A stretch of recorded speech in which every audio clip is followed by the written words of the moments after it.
Hello and welcome to For Yoga Teachers. This podcast has been created to help yoga teachers teach with passion, avoid burnout, and earn a fair living. This episode is exploring your answer, to a question that's probably asked in every single yoga teacher training all over the world.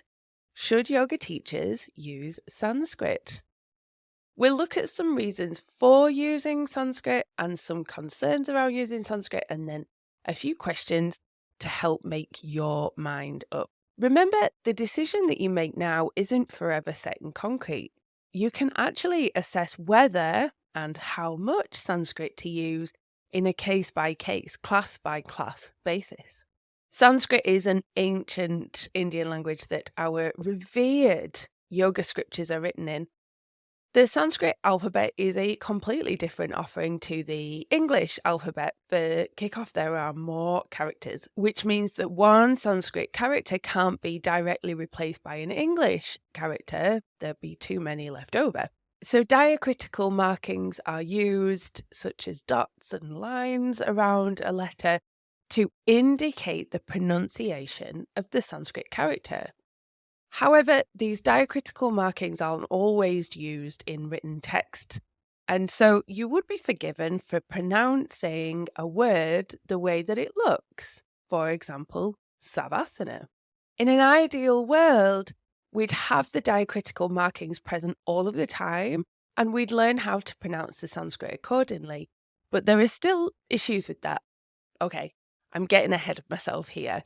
Let's start off with a look at the reasons for yoga teachers using Sanskrit. The roots of yoga. This is undeniably one of the most convincing and important reasons for using Sanskrit. The use of the ancient language reminds us that yoga too has a depth, a history, a richness beyond just the poses. The Sanskrit words themselves. One of my favourite examples of just how wonderful Sanskrit is the word vritti, which is part of the definition of yoga in Chapter 1, Sutra 2 of the Yoga Sutras of Master Patanjali. Vritti is often transliterated as thought or modification of the mind, but it's also transliterated as vortex or whirlpool.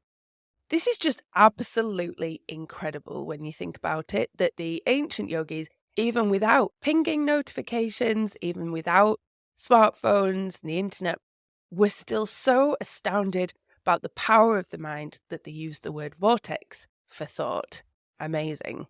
Another example along these lines is something like pranayama, which is really prana, a, yama. Prana, of course, being our subtle yoga energy, a being a negative prefix, and yama meaning restraint, like in the 8 limbs of yoga. So if we were sticking to only English in our yoga classes, you might say something like, now we'll practice some breathing techniques, which of course is fine and understandable by those who are in your class, but this misses out the beauty that pranayama means. No restraint of the life force, or expanding our vital energy. This deeper meaning just isn't conveyed by breathing techniques.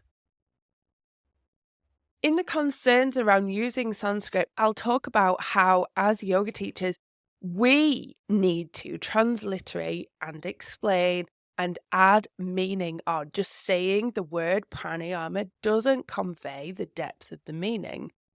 But if and when a yogi understands the deeper meaning of pranayama, they'll hopefully be reminded of that when they hear the word. Okay, some concerns around using Sanskrit. Elitism. How many times have you told someone you're a yoga teacher and they respond with something like, I'd love to try it, but I'm not flexible enough? And you think to yourself, or you say out loud, you don't have to be flexible to do yoga. For me, the use of Sanskrit is kind of similar to this concept. So that person could also very well be saying, I'd love to try yoga, but I don't understand Sanskrit. we do have to meet students where they are. Otherwise, they won't know what to do. So they'll leave the class feeling stupid, or in the worst case, it could lead to injury. As yoga teachers, we want to, by definition, educate our yogis. And some of this will be the roots of yoga and the use of Sanskrit. But if our yogis leave class feeling stupid or feeling worse than when they came in, we just haven't done our job right. Confusion. Yes, many of the Sanskrit asana names depict what's going on in the pose. Vrikshasana, tree pose. Yes, the base wants to be rooted like a tree, and the upper body have the free movement of branches in the wind. But the word vrikshasana does not communicate this to your yogis in and of itself. I think if we aim for safety and clarity in every class, that's a pretty good thing to achieve as a yoga teacher. Mispronunciation. I'm all for having a go. If the time and the circumstances are right, yeah, I really am. I say go for it. So many yoga teachers that I work with are held back by fear. Yeah, I think go for it. Try it. However, there are some places where we can easily clear up our pronunciation of Sanskrit. For example, like I said much earlier on, Shavasana instead of Savasana. And another really important, often mispronounced example is chakra. Chakra is with a hard ch, just like you use in chaturanga. Okay, I think that's as far as I'll go there. I'm a Sanskrit student, not a Sanskrit teacher. The wonderful news is that we do have an incredible Sanskrit teacher coming to Yoga Hero on the 1st of June. Hali Schwartz will be leading a full day of Sanskrit, chanting, and philosophy. So if you're ignited and inspired to bring Sanskrit into your classes, don't miss this. It really is such a fantastic day. And overall, it really is important to do your research. Some historians say that Sanskrit was only used by scholars, and so it caused a divide when it was more of an everyday language. Other historians have concerns about Sanskrit through colonialism.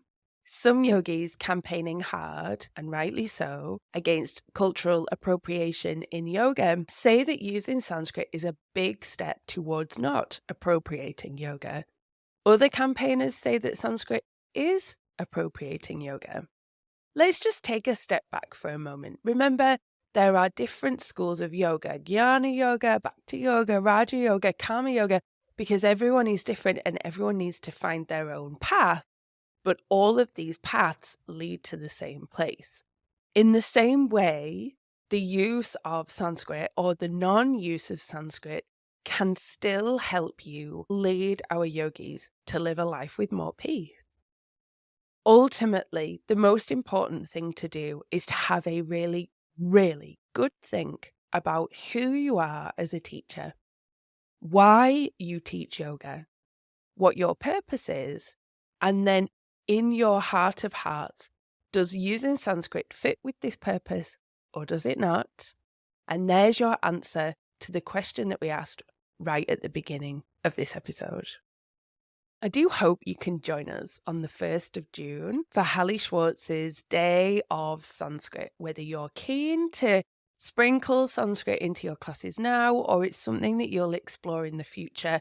It's a must not miss day. It will really clear up your pronunciation of Sanskrit.